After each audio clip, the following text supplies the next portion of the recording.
Thank you very much. Thank you. And I feel terribly on the hot spot here. It's a horrible feeling out there. I don't know if you're Radio 4 listeners, you probably saw that David Tennant made his debut on Just a Minute this week, and he came out of the gate and he spoke for a minute without deviation, hesitation, or repetition. I make no such promise. Next time, there's going to be a lot of repetition, I'm afraid. So we had some really interesting talks there, which were really about how technology is changing the workplace, work and the work that we do. I'm going to talk about something a bit squidgier, about people in the workplace and how we're changing. And also how there's something going on which is driven by changes in society, and where the workplace is being used to drive those changes in society as well. And really what I'm going to be talking about, when we get down to it, is authenticity and what that means for how we are in the workplace. So, as well as all the things that Eleanor talked about, I'm also the Deputy Chair of Pride in London.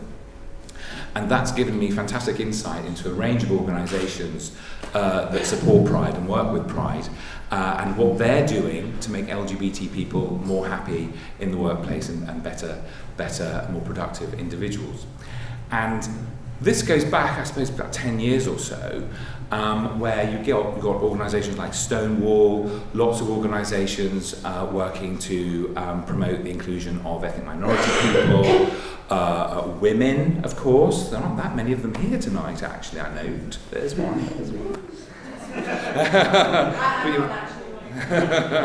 Very much in a minority, though, although you are, of course, the majority in society. So the interesting things go on there, and looking at how workplace culture can be used to drive greater inclusion of minorities of whatever stripe, or the majority, to drive better performance, and the effect that can have on society as a whole. So Stonewall have this thing called the Workplace Equality Index, and some of the fine law firms who are here, I've been speaking to, appear in that, and they work very hard to drive inclusion. Another thing I do is I run an organisation for LGBT. Does everyone know what LGBT means, by the way? No. Yes. No. Lesbian, gay, bisexual, and transgender. So that's that acronym. And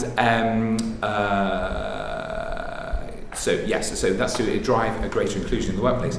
So I run a group for LGBT lawyers, and we did some research a few years ago, about 3 years ago, I think it is now, on how LGBT people, ethnic minority people, women feel in the legal sector workplace. It's not so great, actually.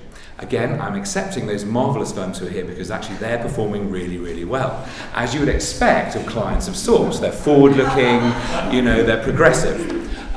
So I'm accepting this, but we found this horrible rule of thumb. Every bit of data that we looked at backed this up. The less like a middle-class white man you were, the less well-paid you'd be, the more junior you would be in the organisation. And, I first sort of spotted this trend when I was looking at the data. I said, that can't be, there's something wrong here, it's too simple. But we crunched it, we got some professional data people, researchers to crunch it. It was true. The only thing that flipped over slightly was that if you're a black man working in support services rather than the law, you were worse off than black women. So that's another stereotype cutting against you there.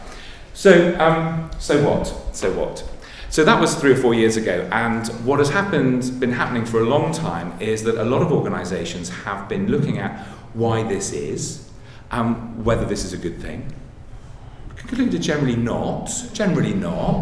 You're clearly not making the best of your workforce that's available to you if you've got those sorts of patterns in place. So what do you do? What do you do about that? You create the circumstances for people to be able to be themselves at work, and you find ways for them to fulfill their potential.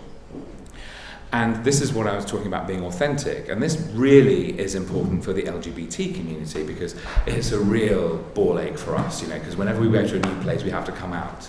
And everyone says, oh no, it doesn't matter anymore, it's not a thing anymore. It is a thing because we have to do it. And these days it's funny because you get two different reactions. One is like, ooh, run away. The second one, oh my God, that's amazing, that's so fashionable, you're going to be our new best friend, and I'm never going to let you go. And both of those things are really unhelpful and unproductive, because do you know what? You know, I'm not exactly the stereotypical gay man, and we're not great fashion accessories, you know, we're just people. And excuse me, I'm quite liking my Mariella Frostrup voice at the moment, but it's not going to last.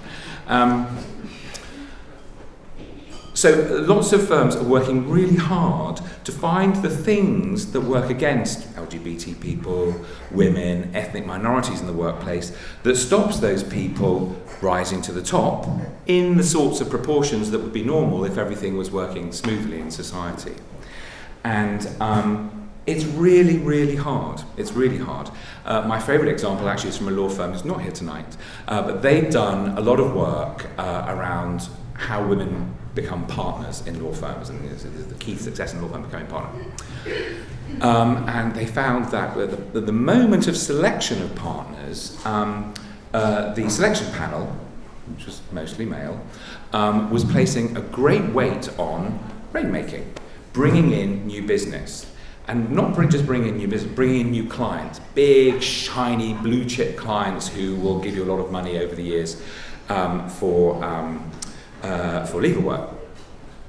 What they were doing was valuing that over something that women did, which was get loads more work from existing clients by nurturing relationships, by delivering excellent service, and building a better client-supplier relationship. And when that was pointed out to the panel, they said, "Oh yes, that is something that we have to guard against."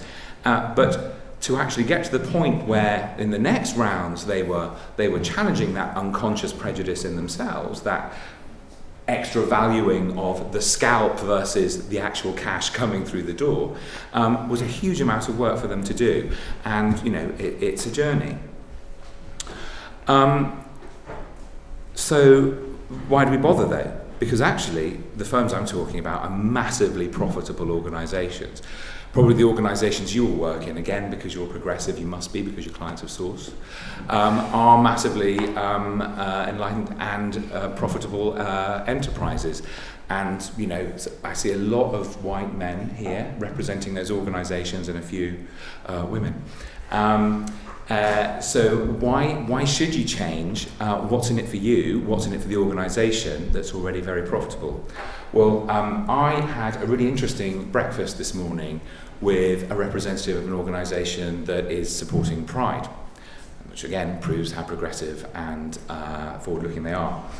And I got a great story which is perfect for today, because he told me, this guy who works in HR and who is establishing 2 years ago a network, the first network this organisation had for LGBT employees. And he would, you know, force people to come to these meetings, to set up this network, to provide mutual support to each other, find ways that they can add value to the business. And there was one woman who never came to the meetings, but always joined by conference on the phone, never ever spoke. She'd just say, "Yeah, Susie's here," sort of thing. And then you'd hear the click as the phone went down at the end of the meeting.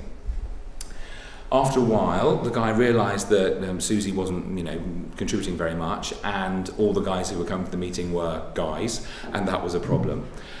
So he asked Susie whether she would take on bringing more women along to the meetings, getting more women involved. So she did. And now, so 2 years later, Susie is one of the rising stars in the organisation, because she has come out to the whole organisation about who she is. She is being herself at work. She feels empowered and she feels valued for being that person at work. And she's representing the organisation to others. She's doing business development with people in other companies, and she's representing that organisation on a global stage through organisations like Stonewall, who foster the sharing of information and ideas across the world.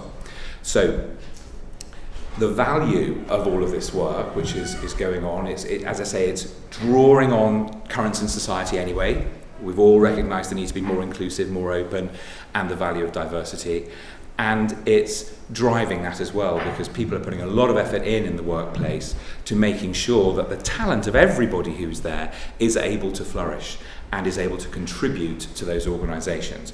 So I think we'll see much more of that in the workplace, and I think what I hope we'll see, is a lot of change in the way the workplace looks and the people who are in the workplace and how they are able to be themselves and add value to your organisations in the coming 30 years, while all these robots come in and help us at the same time. So don't forget the squidgy soft bits of resources, as well as the hard sexy tech.